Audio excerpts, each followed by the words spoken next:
A'udzubillahi sami'alim minasyaitonirrajim. Bismillahirrahmanirrahim. Assalamualaikum warahmatullahi wabarakatuh. Qala rabbi shrah li sadri wa yassir li amri wahlul 'uqdatam min lisani yafqahu qawli. 'Allamal insana ma lam ya'lam. Amin. Baiklah ya, di kesempatan ini cuba nak berkongsi rakan-rakan kenaan dengan penandaan arithmetic by Dr. Bulat. Tak perlu kita nak pening-pening apa dia arithmetic tu. Arithmetic ni kita tengoklah untuk undangan hari ini dulu. Saya akan jelaskan tentang holistic analytic, kemudian apa dia arithmetic, kemudian tutorial untuk rakan-rakan untuk buat arithmetic ni macam mana, dan kita tengok betapa mudahnya arithmetic ni di jalan tengah daripada holistic dan analitik. So, mana yang kita ketahui, school untuk holistic analytic satu ketika dulu katakan holistic terbaik, analitik terbaik. Sebenarnya benda tu satu perkara yang subjektif. Nak kata baik tak baik, banyak kajian dan banyak argument lah tentang dua perkara tu. Mana-mana pun kita ambil sebenarnya, akhirnya kalau kita tengok dalam buku panduan penilaian, mana-mana pun kita boleh guna. Di mana kalau kita lihat banyak yang dalam kajian-kajian tentang pendanaan holistik dan analitik ni, dia ada kelebihan dan dia ada kekurangan kedua-duanya lah, kita katakanlah mana-mana. Sebabnya kat dunia ni tak ada yang sempurna. Kalau holistik, kebanyakannya mereka mencadangkan supaya guru-guru ataupun pensyarah universiti menggunakan kaedah holistik, kerana dengan banyaknya kita katakan assignment yang ada tu. Dan boleh juga kalau nak buat analitik kalau kita mampu. Sebabnya analitik ni kita kena analyse analytically.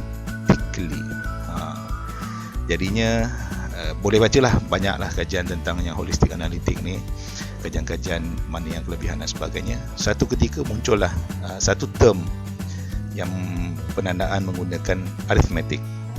Untuk yang arithmetic ni, saya ingat tahun 2006 dia adalah ibaratnya jalan tengah lah kepada holistik dan analitik. So arithmetic untuk yang sekarang ni adalah mengikut apa pandangan saya. Hashtag jangan kecam saya lah. Sebab bagi saya untuk arithmetic ni sangat baguslah kita gunakan. Di samping teknologi yang ada ni memudahkan kita untuk marking, memudahkan kita untuk generate apa yang kita marking, dan memudahkan untuk kita send feedback kepada anak murid kita lah. Jadinya untuk yang pendekatan arithmetic ni, kita akan rangkumkan dia punya penandaan itu betul-betul dia akan mengikut skema. Holistik ikut skema, analitik pun ikut skema. Tapi arithmetic ni betul-betul dia punya skill dia kena ikut skema.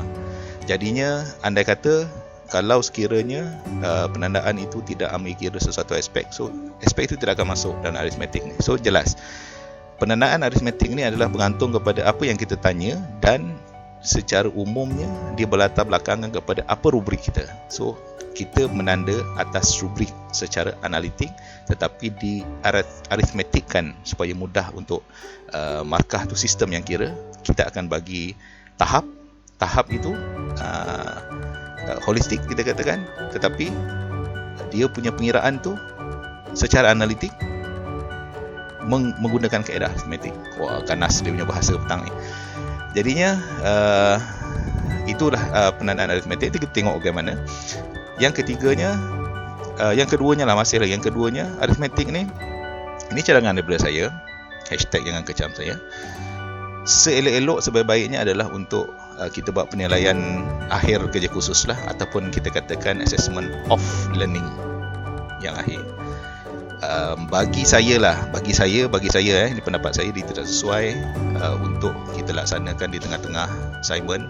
Sebab bila assignment ataupun kerja tugasan di tengah-tengah tu, dia lebih berbentuk feed forward, dia bukan feedback. Kalau akhir tu dia lebih kepada feedback. Kalau di tengah dia feed forward, supaya kita feed untuk pelajar tu, dia forward lebih jauh lagi lah. Dia boleh betulkan, dia boleh hantar, dia boleh belajar dan sebagainya. Berbeza dengan off learning ni, kita nak bagi grading pada dia. Pada masa yang sama, kita bagi dia feed juga, tapi feed ni adalah feedback untuk dia tahu apa dia punya kekuatan dan kelemahan. Dan untuk yang arithmetic ni, pandangan saya lah, dia tak sesuai untuk assessment as learning dan assessment for learning. boleh digunakan tapi kurang sesuai lah. Yang bagusnya bila mana kita nak menanda tu untuk assessment of learning, tambahan pula bila mana kita menanda secara online pada waktu ini, dan ialah kita akan bergerak ke arah situ nanti insya-Allah satu hari nanti. Baiklah, sekarang kita akan saya akan jelaskan tentang tutorial arithmetic untuk rakan-rakan supaya nanti kita boleh tanda sekali, kita boleh siapkan kita punya GPI 1083 pendidikan Islam. Kita ada 200 student yang perlu kita tanda. Yang ini adalah untuk kerja-kerja penulisan awal. So awalnya kita akan buat penyelarasan markah. Kemudian seterusnya kita akan tandalah ikut masing-masing bila kita dah selaraskan markah tersebut. Ini contoh dia.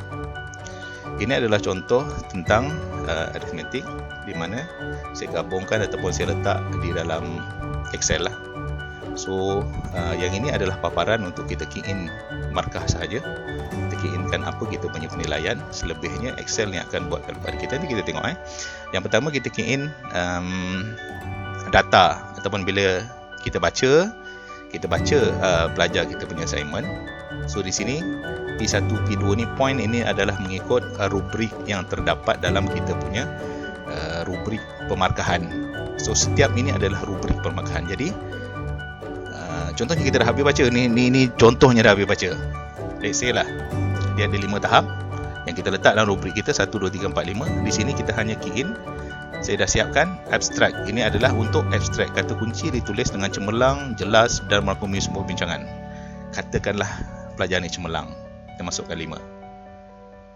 Pendahuluan cemerlang 5. Ini cemerlang lah kita katakan. Masalah kajian cemerlang. Yang kita katakan cemerlang. Semua cemerlang lah. Sebab mudah kita nak tengok. So jumlah markah dia adalah 90. Yang ini saya bagi dia punya arithmetic atau perkiraannya saya bagi minimum yang paling bawah dalam cemerlang 90. Tapi kita rasa dia lebih.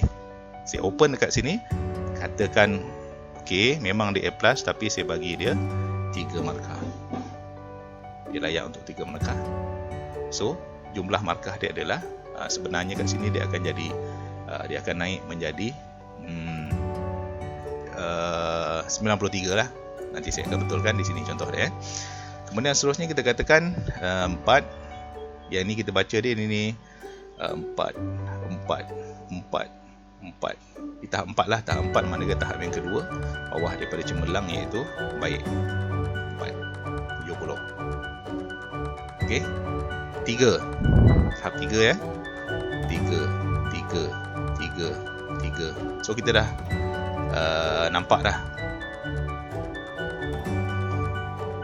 60. Contoh dia. Okey. Kalau anda katalah dia boleh pergi kepada jauh lagi 4 ni, kita tambahlah di sini. Oh, dia tak boleh dapat B ni contoh dia. Kat sinilah dia katakan holistik tu akan berlaku. Yang ni kita punya ni dia prosedur arithmetic Kemudian 2. Ni contohnya 2. Sebab ini berdasarkan rubrik 1, 2, 3. Kita tak perlu nak ubah dah dia punya cemerlang, baik, sederhana, memuaskan dan sebagainya. Okey, jadinya 50. Katakanlah yang ketiga, pelajar ketiga 1. Contohnya lah, kita just klik je. Memeriksa akan klik saja. So markah 1. Kalau sini contohnya kita kata 4 tak mungkin ni. Tapi 4 ni dia berada di nombor 2 kan, kita cakap kan nombor 2 untuk. So 70 ke 80 dia ada lagi. So kita tambahlah. Katakan tak boleh ni, dia sepatutnya secara holistiknya dia dapat 80 dia kata.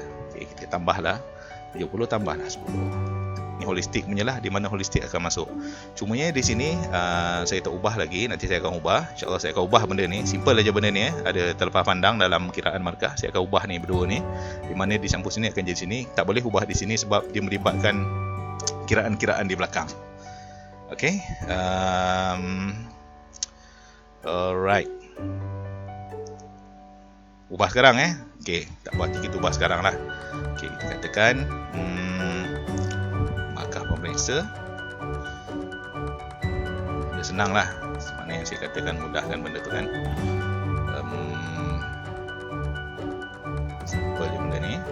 Okey. Jadinya 90 campur 3 campur 3. Katakanlah ini pun tak layak, kita bagilah 5 kata, tapi dia tak boleh sampai tahap yang 70 ni. Kita bagilah 65. So, dapatlah Debbie ditolak. Ini adalah yang di sini ni boleh kita katakan masuklah kita punya penilaian tentang holistik tersebut. Tetapi dia punya komennya ataupun tahapnya adalah tahap ini cemerlang, ini adalah sederhana. Cek balik kalau sederhana dia adalah antara berapa dan berapa, dan dia merangkumi berapa grade di situ. Yang baiklah baik, yang bawah ni sederhana. Okey, selesai sudah penandaan kita. Itu je yang bercara perlu buat. Selebihnya serahkan kepada sistem untuk dia melaksanakan tugas dia. Selebihnya kita lihat apa yang sistem boleh lakukan. Inilah. Dia akan keluar di sini rincian dia. Pelajar yang pertama cemerlang tadi. Cemerlang. Okey, sebab kita masukkan 5. Pelajar yang kedua baik. Okey. Pelajar yang ketiga sederhana, memuaskan. Pelajar yang keempat senang. Jadi kat sini dah ada nama dia keluar automatik, angka giliran automatik, pelaporan automatik, nama pensyarah automatik, tanda tangan kita boleh buat automatik, tak ada masalah. Selesai kita punya penandaan. Kalau nak letak grade kat sini pun, kita akan masukkan grade kat sini, grade dia berapa, markah dia berapa. Last kali kita hanya tekan di sini satu klik, 2 klik, 3 klik, selesai. So, bila kita tekan 3 klik untuk finish merge ini, tugasan ini sudah sampai ke email pelajar masing-masing.